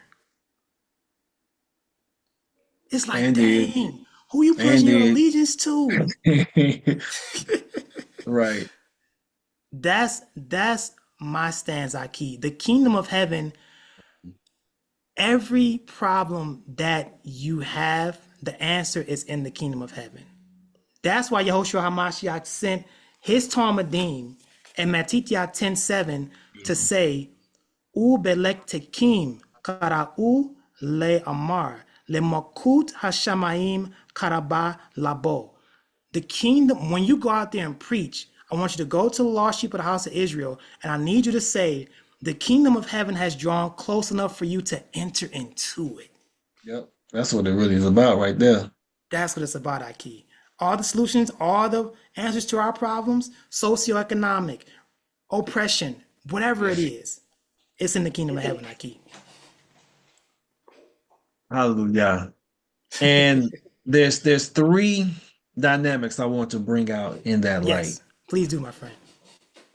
I want to bring into the light kingdom consciousness, right? So yes. the more consciousness we have of the kingdom and understanding what the kingdom entails, what it requires, what it is to do, right? We have to really examine that. And that consciousness is raised through study, primarily through study, through study, through prayer, through meditation, right? Yes, sir. And most importantly, through application. Yes, sir. But kingdom consciousness really is a reflection of messianic consciousness, to have the mind of Messiah, right? So once that messianic consciousness is attained, which is derived from Torah consciousness, yes, sir. right? Yes, sir. And all of that comprehensively is Yah consciousness. That's the mind of the Most High, which is what Torah gives us. Amen. The mind of Abba Yah. And so that is what the kingdom does. It carries out the mind of Yah. And what that does for us is that it literally elevates our vibration. Right? We start to get on a vibratory level where our energy subatomically, cellularly, right? And even organically, physically, it is elevated. But this is why Shaul says that this corruption has to put on incorruption. He says this mortal has to put on immortality. Immortality. He says this earthy must put on the heavenly. And so this addresses all of these maladies and tragedies that we experience in governments that are failing us because we're not really engaged in the process. First and foremost, let's really be clear about this. We have a responsibility to even maintain the government. I'm going to even make it an American context and Yes, sir. anecdote when the framers of the Constitution, ratified the Constitution and they Yes. came out in Pennsylvania. A woman asked Benjamin Franklin, "What have you given us?" Mm. He said, "A republic. If you can keep it, if you can hold on to it." And it's the Steady. same thing with Israel. Wow. Israel has been given this government, this kingdom, Mm. right? This theocracy. You use this word tonight. You said the Mm. theocratic something study, Oh yes, right? theocratic school. Yep, that's right. When I was about a Jehovah's And Witness. Yes, so sir. the theocratic ministry school is talking about a heavenly government, which is what, Mm. or godly centered government. That's what a theocracy is. Yes, And that's sir. what Israel is intended to be. It was never meant to be a monarchy. Let's even be clear about that, right? It was not intended to be a monarchy. We are a kingdom of priests, first and Mm. foremost, right? Yes, We are sir. a kingdom of priests, Wow. which makes us a set apart nation. So the messianic consciousness, well, the Torah consciousness and the messianic consciousness and the kingdom consciousness should Mm. be in every one of us. You mentioned that. Mm. Yahushua is Adam Shnei Sheni. He's a second Adam. Yes, Well, sir. if that's the case, he's the firstborn from the dead. So guess what? A lot of us are dead, but we've been resurrected and we're coming into life. And we're returning to Torah Shuvu, Ki Hagia Malchut HaShamayim, turn back, for Yes. the kingdom of heaven is at hand. Yes, And sir. so when we're looking at humanity, we're understanding the nature of humanity Mm. and the Mm. failures of humanity and the vices of humanity and the Mm. darkness of humanity. Well, the Mm. remedy can only be realized individually, but also collectively, right? Yes. Because Yes, each sir. individual plays a part in bringing the collective into a whole. Mm. And so what we were told to do is to go and create a dom in our image. That's our assignment too, right? Yes, sir. And so looking at this and Wow. understanding, even looking at again all government. Yes, sir. We're talking about the kingdom. We're talking about a literal political entity. We're talking about a Yes. governmental presence. We're Mm. talking about a global reality, a global presence, a global system that Mm. demonstrates what righteousness looks like, what Mm. justice looks like, what Mm. love looks like, what truth looks like, Yes, sir. right? What Yes, sir. compassion looks like, what Mm. equity looks like, Mm. right? And you hear that in scripture. You hear the equal weights and Eagle out just balances, thinking about that. Yes, sir. right? You hear Yes, that, sir. right? You hear the right amount of cubits and you hear the Mm. measurements and you hear everything is supposed to be Equal done weights. decently and in order That's for the right. sake of Yah, for the Mm. sake of Hashem. Everything is for the sake of Hashem. Amen. And so there's a mindset, there's a That's Torah right. consciousness that points back to that. If you're not doing things for the sake of Hashem, who are you doing it for? And if it's just for Mm. you, that's very selfish. That's very like like what they call it, a very narrow place. That's what Mitzrayim is. Mm. Mitzrayim means it's the house of bondage. It's very selfish, and you're enslaved to just making sure that your pleasures are met. Without understanding, we are humanity. I can I say this, Aki, real quick? Undeniably. Y'all had to get me to understand that early on, Mm, before realizing that I was a kingdom citizen, that saying the words, I just want enough for me and my family is very selfish. wow. Wow. And I say all that because there is a key component within scripture. Actually, it's a kingdom principle called kingdom commonwealth that I didn't fully understand That's good, until I began to look at Yahushua HaMashiach. I want to say this, Aki. This has been on my mind for some time, and I'm so glad to have this conversation, be in conversation with you, because I feel like you and your beloved audience, you are going to get this. I feel like this is going to be a blessing to somebody. I don't think there's anything wrong with wanting to be rich. Let me even say this. I don't think there's anything wrong with wanting to be generationally wealthy.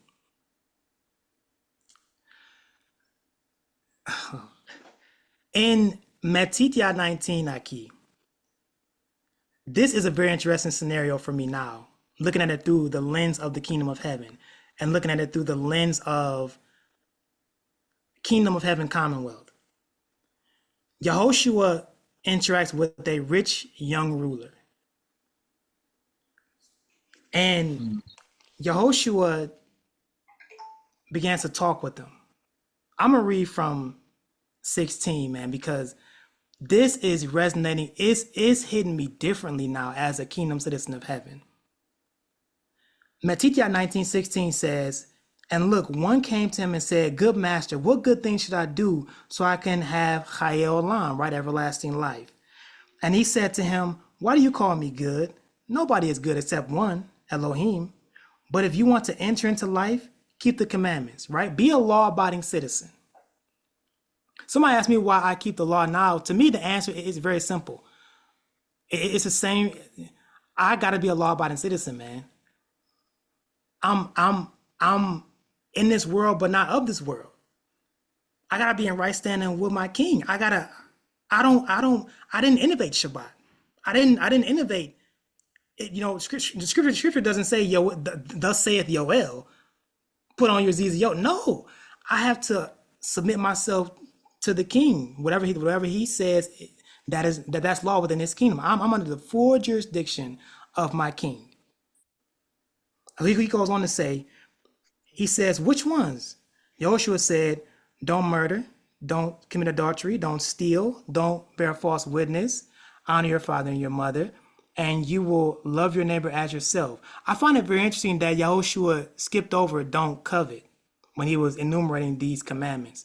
But it says in 20, the young man said to him, all these I have kept since my youth up. What am I lacking?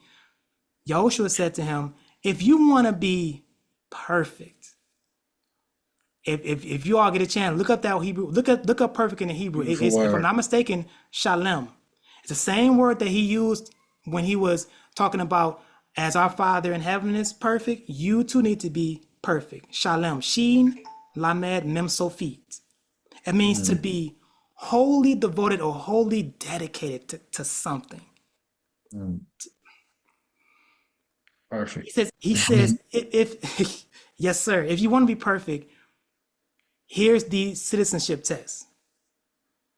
Because at this point, Yahushua was like, okay, you sound like you're doing the right thing. You sound like a law-abiding citizen. Go sell everything that you have. Give it to the poor. And then you're going to have treasure in the kingdom of heaven and come and follow me. And we all know how the story ends. But when the young man heard Yahushua's words, he went away sad, sorrowful. Why? Because he had great possessions. Now, I'm gonna be vulnerable and I'm gonna be real with you. If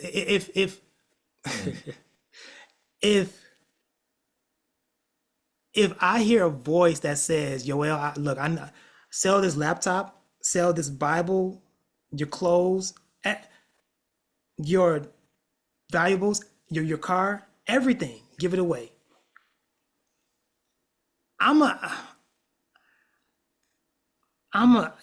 It's he's still working on me, bro. Because I'm like, you want me to, like, every single thing? But this is the point that I want to make regarding the rich young ruler. And this whole thing why I brought up, because you're talking about selfishness too. This is the whole point why I brought this up.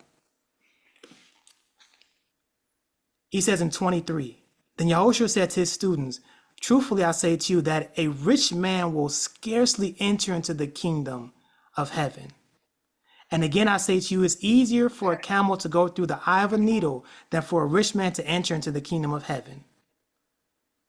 And then I'll read 25 and 26 real quick, and I'll wrap it up. When his students heard this, they were exceedingly amazed and said, who then can be saved?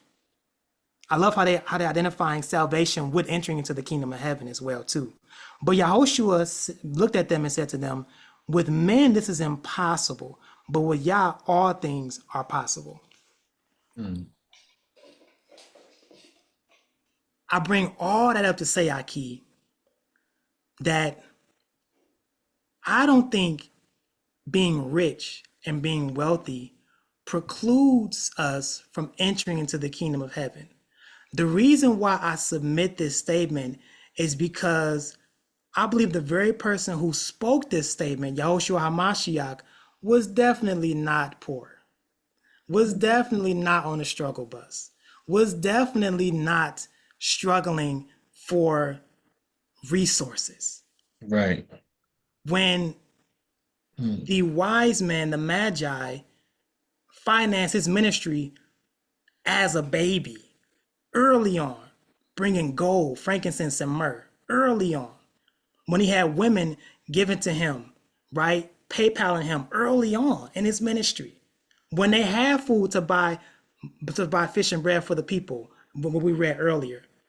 But what I'm realizing, Aki, is that the one thing, Abraham, rich, David, rich, King Shalomo,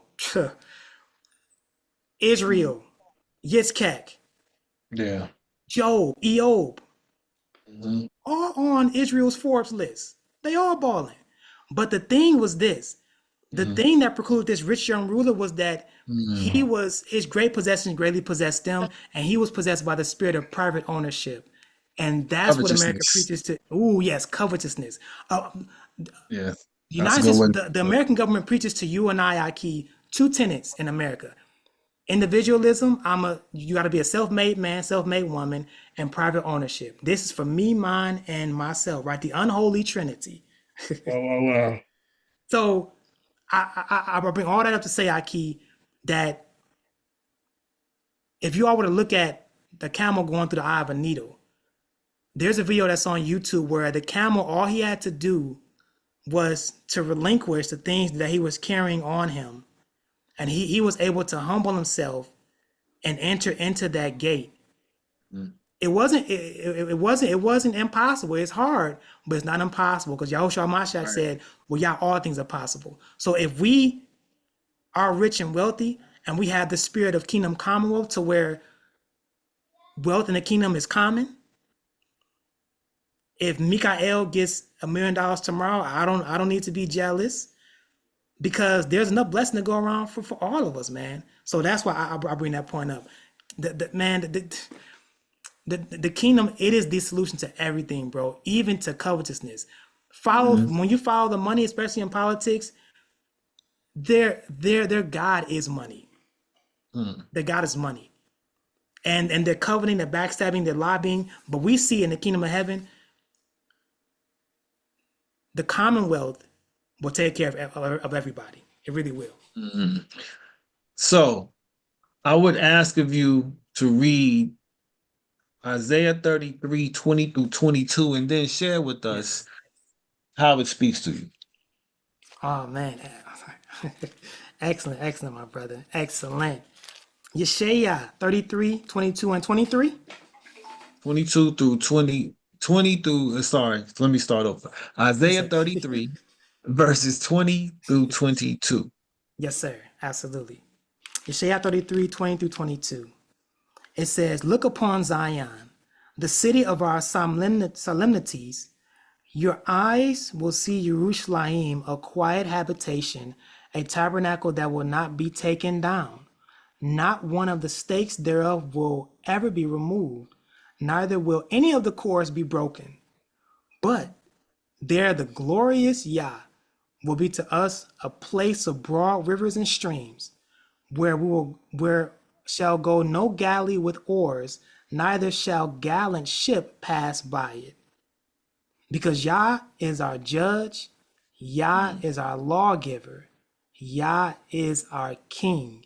He will save us. Yes. And I wanted you to read this in light of the kingdom dynamic once again, and to really see how this all really lays it out. Okay. Yes, sir. Yes, sir. Man, Yeshaya took the words right out of my mouth, Aki. Yah is our judge, man. He is our lawgiver. He is our king. To me now, a president is a downgrade, but a king is the upgrade. My king is my ultimate judge. No matter what happens within this election, Aki, Kamala Harris can't judge you and I to everlasting life or to everlasting death. Donald Trump can't resurrect our loved ones, or he can't breathe into us the breath of life. All the independent third parties running for presidential candidate, they cannot bring world peace like how they want to on a perennial level. Yah is our judge. He's going to judge everybody on this earth, everybody on Haaretz. He is our lawgiver. Just like how Shimon Bar Yonah said when he was in front of the Sanhedrin. He said, you are just, he said essentially, we must obey Yah as ruler rather than men.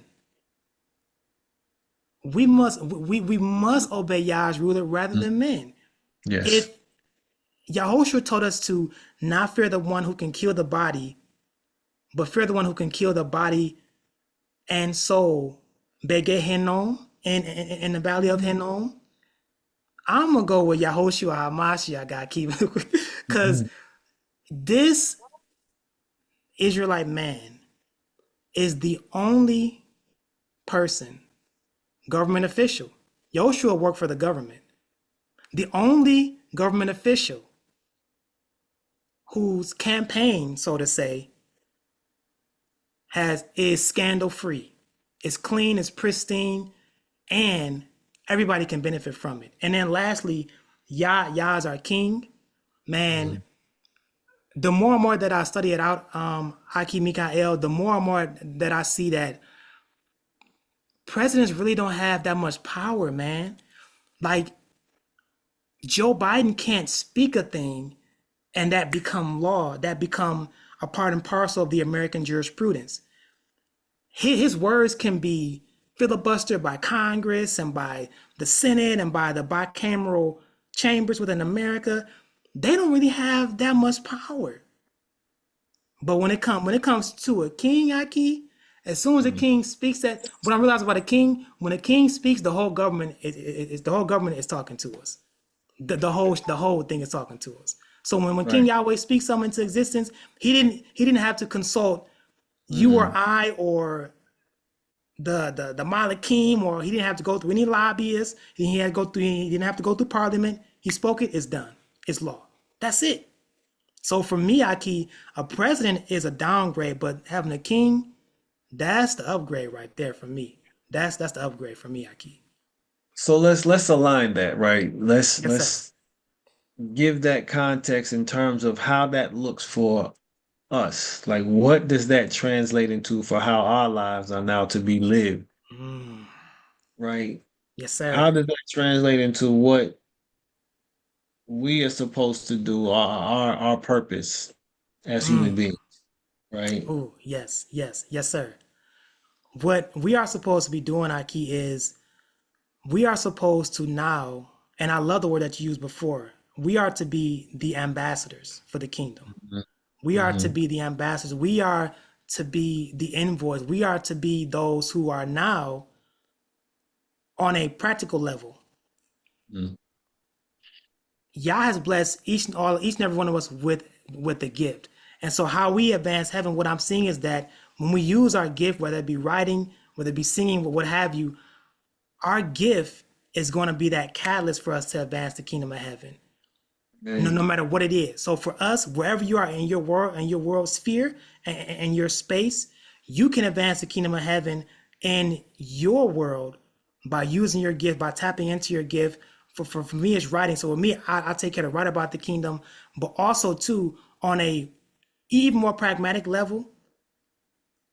I think we really need to start being good Samaritans. Mm. When we see people like the Good Samaritan, like the parable in Eli Or, when we see people who seemingly they look righteous. Kohen Hagadol went around the guy who was left for half dead.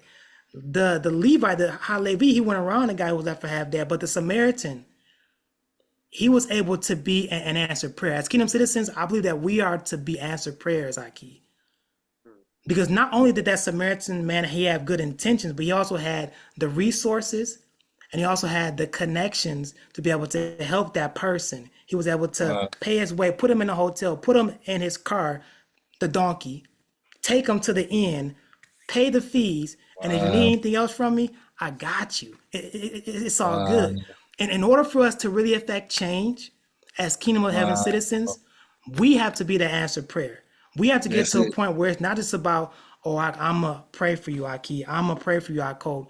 We have to get to the point where it's like, yeah, is this for me to cast that demon out? Is this for me to cast that illness? Is this for me to lay hands on her and to heal her? Is this for me to give this homeless person money to go into a hotel? Mm. Is this for me to build a community center? Is this for me to invest my energy, my resources, my time? Is this for me to use the Holy Spirit to free people from demonic oppression, from Satan's clutches?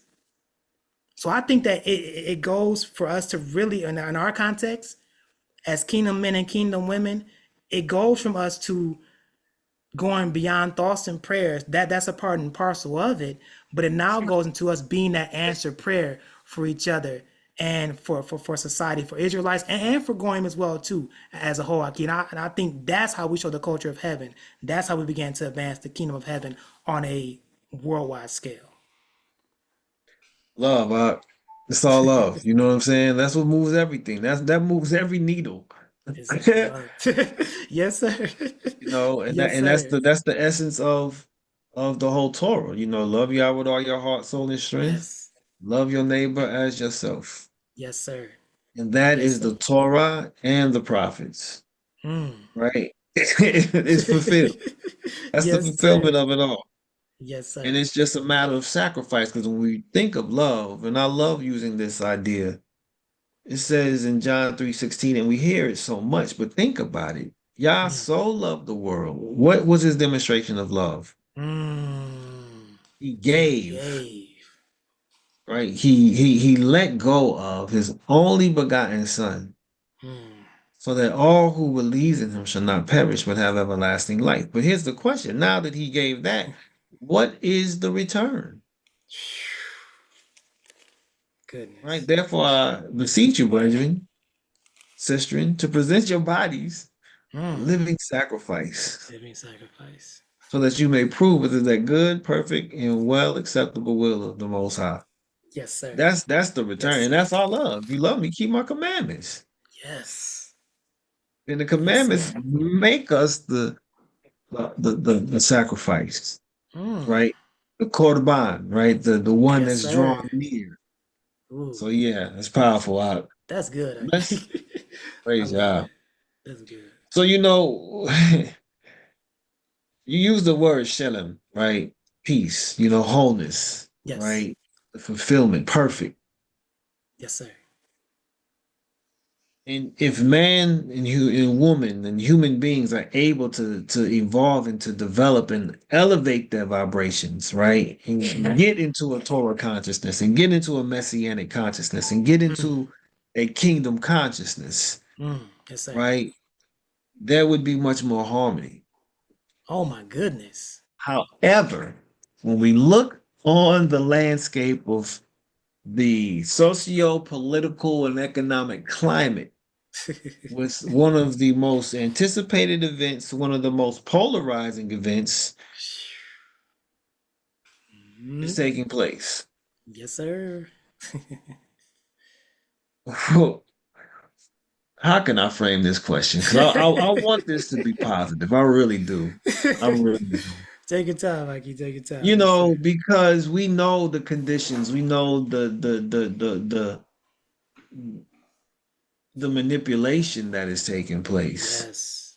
right? We know the propaganda that has been like straight unleashed, right? Yes. We know the program, the agenda, we see everything. Yes, sir. And when you really think about it, why is it that we really only know? And I'm kind of getting into a little diatribe, but I want to keep it focused because the polarization comes from just exposing the two-party system, Mm. right? Yes, sir. But do we know that there are ballot eligible Mm. 58 other, at least 58 other political parties in the United States that are ballot eligible? Wow. I didn't know that, Aki. I believe it's in the 50s. Wow. And so we are again polarized and put into a very narrow strait once again, Absolutely. and having our decisions entirely manipulated by two selected choices already. This is the choice, so it Yes. gives us an idea of freedom and liberation, but it really doesn't, Mm. because it Absolutely. still keeps us within the framework that has been designed, right? Precisely right. Precisely right. And so Wow. how does the kingdom offer freedom, and not only freedom, but the responsibility of maintaining freedom? How does it afford the citizen rights to go about existing in a way that is going to allow them to be harmonious with other individuals in the kingdom? Because when we look at this landscape, it's just being polarized, and hate is being fomented, and all these flames are being fanned and gas is being added to it. Like, for Mm. real, like, why y'all doing all this? Right. Unless you Right, really Aki. want that. Is that what you want? Man. And to what end? Yes, to what end? Right? Is it really that much hate involved? Mm. But we know what Psalm 82 tells us, though, and that Mm. these confederated nations, have Yes. sought to remove the name of Israel from the earth. On the earth. Yes, sir. And Yes, sir. That's so, it. being aware of that, what is the response of the kingdom in light of what we are politically facing? What do you see as a response? Those in the kingdom, kingdom minded, those wanting to enter the kingdom, seek ye first the kingdom. Mm. What is the actual order of the day that you see? The prophetic word. What is something that we should be doing in light of everything Mm. that we're in the midst of? Man. Aki come man, you coming with it, Aki. There are two ways. It's two things that immediately popped up when you asked this question. Mhm. I'm gonna answer your question very very directly by going to Yehoshua Hamashiach, because this immediately popped up into my head as you were formulating that beautiful question that you just asked. Yehoshua Hamashiach said this. I think these words are so timeless and that they're so pertinent, especially in this season right now, where, as you said, right, people want that political smoke. People are going against, and it's crazy because I saw it within the body of Yahushua Hamashiach, us eating up and us backbiting each other due to who you cast your vote for. Back then it was either it was like Barack and Hillary, and I'm like, man, this is what Yahushua Hamashiach says. He says this in Matithia 5:43. You have heard that it's been said, you will love your neighbor and hate your enemy. I feel like in politics, Aki, Democrats love Democrats, Republicans love Republicans, but Democrats and Republicans, the elephant and the donkey, they're at odds with each other. Like how you say, man, like there's so much the rhetoric. If you listen to the rhetoric, it's so volatile, man, and it's virulent. But Mhm. Yahushua Mashiach said, "But I say to you, love your enemies, bless those that curse you, do good to those that hate you, pray for those that despitefully use you and persecute you." Mm. I'm no different than a tax collector if I'm just giving a warm salutation to my Israelite brothers alone. Don't even the tax collectors do that? I'm no different if I'm just loving those who love me. Don't even those who collect taxes do that same thing? Mm. I think the simple and plain answer, Aki, is in this political climate that can get very precarious. People call this the one of the most consequential elections in the history of America. I think the best thing for us to do as kingdom citizens is to show the world the culture of heaven. Show the world the culture of heaven. Yahushua HaMashiach said that you don't hate your enemy, you love your enemy. You pray for those who are persecuting you.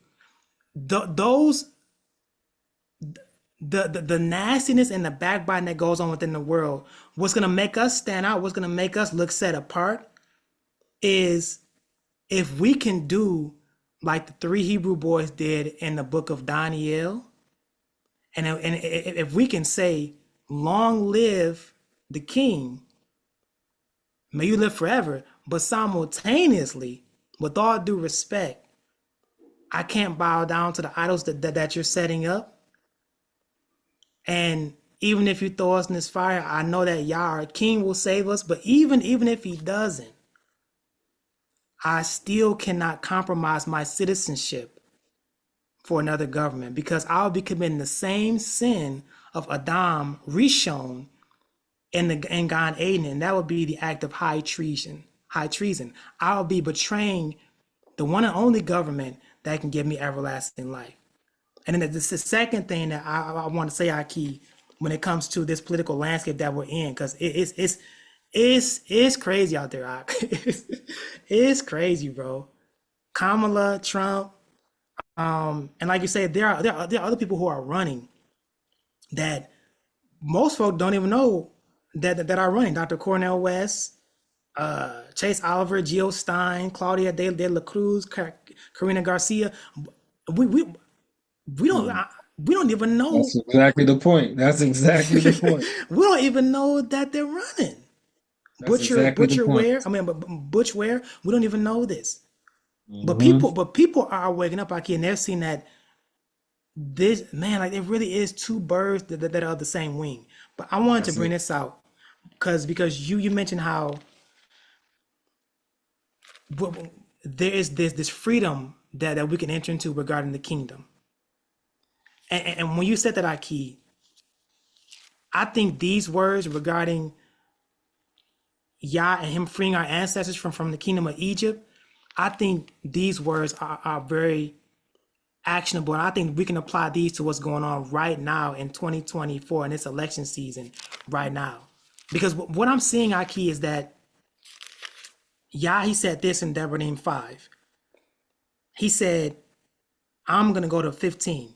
And remember that you were a slave in the land of Egypt. And Yah Eloheka brought you out from there with a mighty hand and with an outstretched arm. So Yah Eloheka commanded you to keep the Shabbat day. Now, the only reason why I want to read that, Aki, is because in the land of Egypt, the domain of Egypt, Pharaoh being the king, in the kingdom of Egypt, Malkut HaMitzrayim, we were slaves. There was no freedom to rest on Shabbat. There was no freedom to worship Yah freely and openly. Right. There was no freedom to do any of that. Nobody could say, Ani Chofshi, I am free, in Mm. Malkut HaMitzrayim, if you were looking to fully and wholly worship Yah with no restraints, because there was another competing government that was oppressing our people, that shadowed our people, that was a taskmaster to our people. And that's what's going on today right here in America. Just like how you said, man, you said it eloquently. It's like you give the illusion of freedom of choice, but do you really? Because I was today years old when I found out that there are 58 other eligible, viable options that are out there. So I say all that to say only within the kingdom of heaven do we have this true freedom.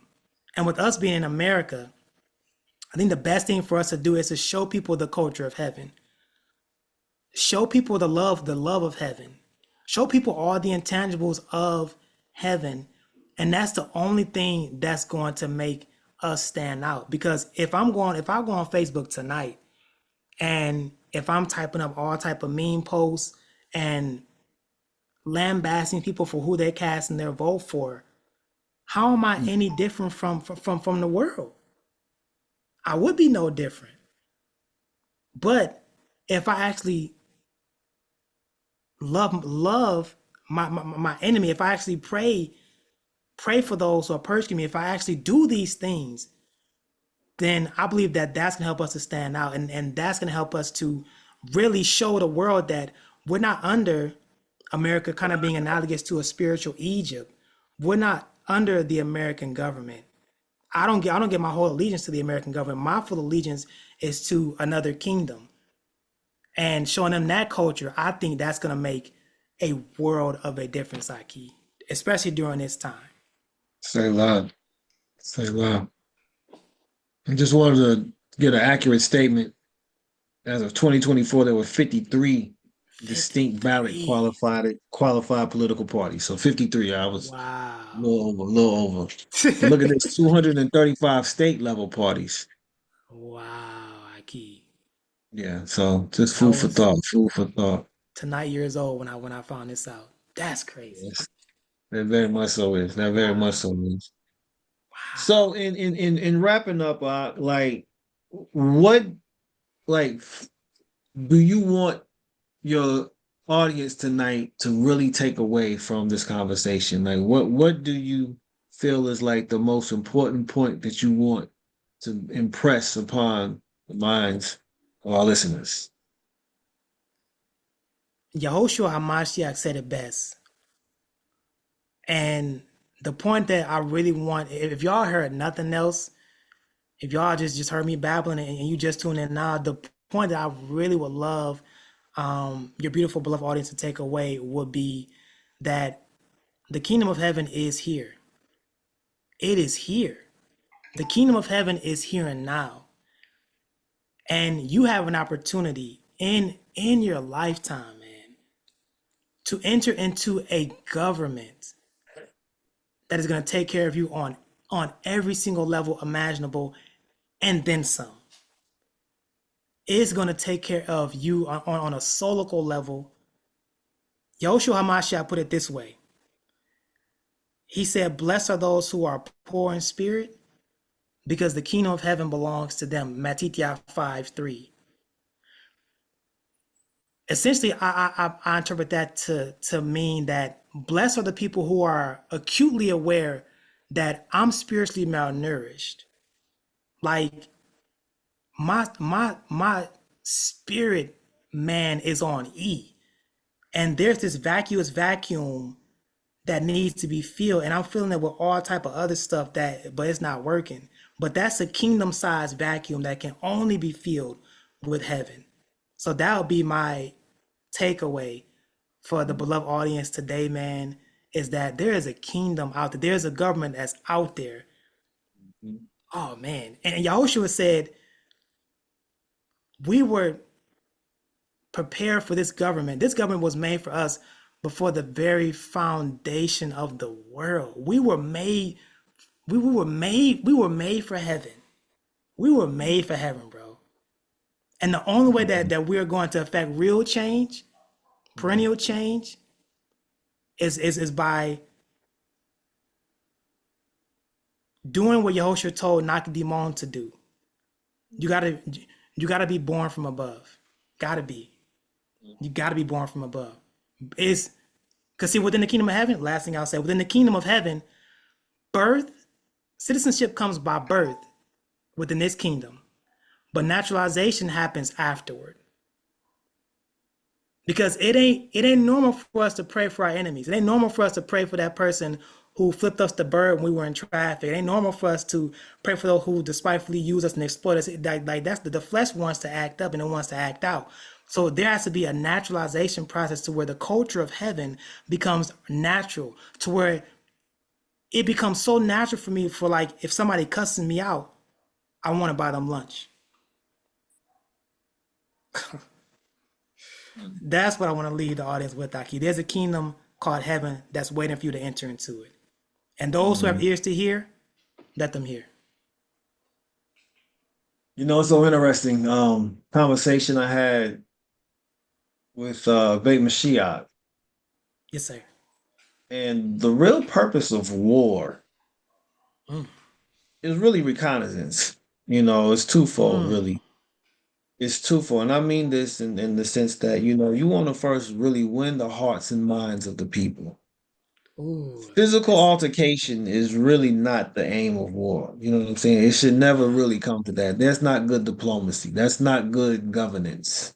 that is so good.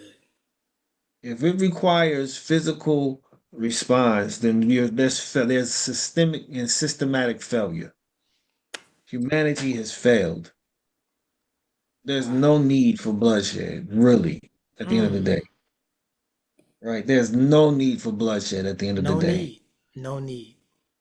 And it tells us that when that does happen, though, Torah says that then my man saw this man's blood be shed. So let me not get too far from my point, right? And so, and I just got far from my point. No, It's but all good. it's so beautiful though, and I just want to really take a moment to just thank you for being here this evening and sharing with us your perspectives. Um, and it's been good. It's been very thoughtful. It's been very thoughtful.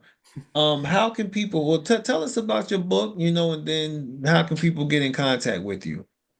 Yes, sir. So, Thoughts of a Kingdom Citizen, Earth Needs Heaven is my authorial debut, and it is essentially a book that I'm letting people know that you have lost something, and that something is what we have been talking about, and I want people to come back into their lost inheritance, and I'm volunteering myself and my testimony as the plot line and as the narrative to build the context and let you know that there's something that you and I lost that we can recover in our lifetime if you were to only enter into it.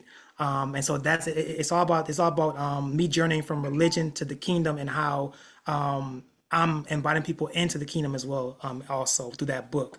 And it talks about the original government, how the original government is the only one that's going to bring about true world peace, as well. I guess some people will say a tikkun olam, if you will.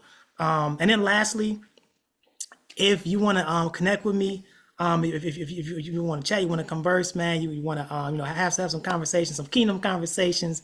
I'm on Facebook. You can check me out at Yoel Ben Yisrael. That's YoelBenYisrael. You can also check me out on Instagram. I am on Instagram as Leb_Tahor. So that's clean heart in Hebrew, as well too. And also, if you all want to, if this conversation was of interest to you, there's a podcast out there that I'm doing called the Kingdom Basora podcast, where I had my beloved Ak on there, and he came and just lit things up, man. It was beautiful conversation that we had, man, regarding this. And so, yes, that's how people can connect with me, man, if they so choose to do so. And tell us about your website, because I found that very, very powerful. Because that's something I'm sure that a lot of parents are considering now Yes. in pivoting, with some certain, yeah. But go Yes. ahead, please share. Yes. Yes, sir. So for me, so the website is called setapartkingdomprep.com. And it is an aggregation of different free and premium resources to optimize the lives of us kingdom citizens of heaven and also to advance the kingdom of heaven. So like you mentioned, we have homeschool resources, marital resources out there to help you to create your own ketubah, to help you optimize your marital life, to help you to bring heaven into your marriage. We also have we have media resources on there as well too that you can check out, and we have literary resources also too.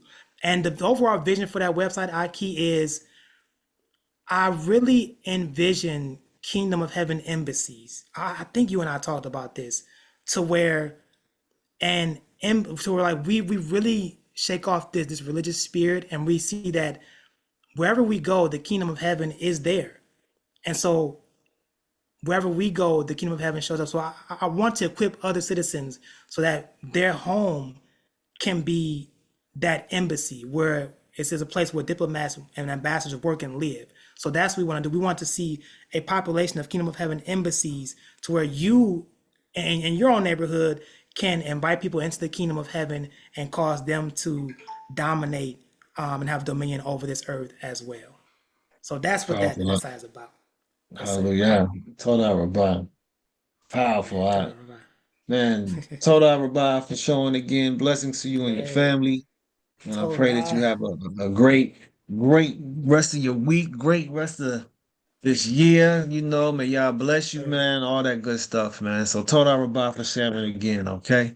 Man, God my God, man, you as well. I keep many had kingdom of heaven blessings on you and your household, man. Y'all doing amazing things. You definitely are shifting paradigms, my friend. You definitely are. You Yeah. doing big things for the kingdom. So Hallelujah. I have a tie, key, man. Y'all bless you. Likewise, Aki.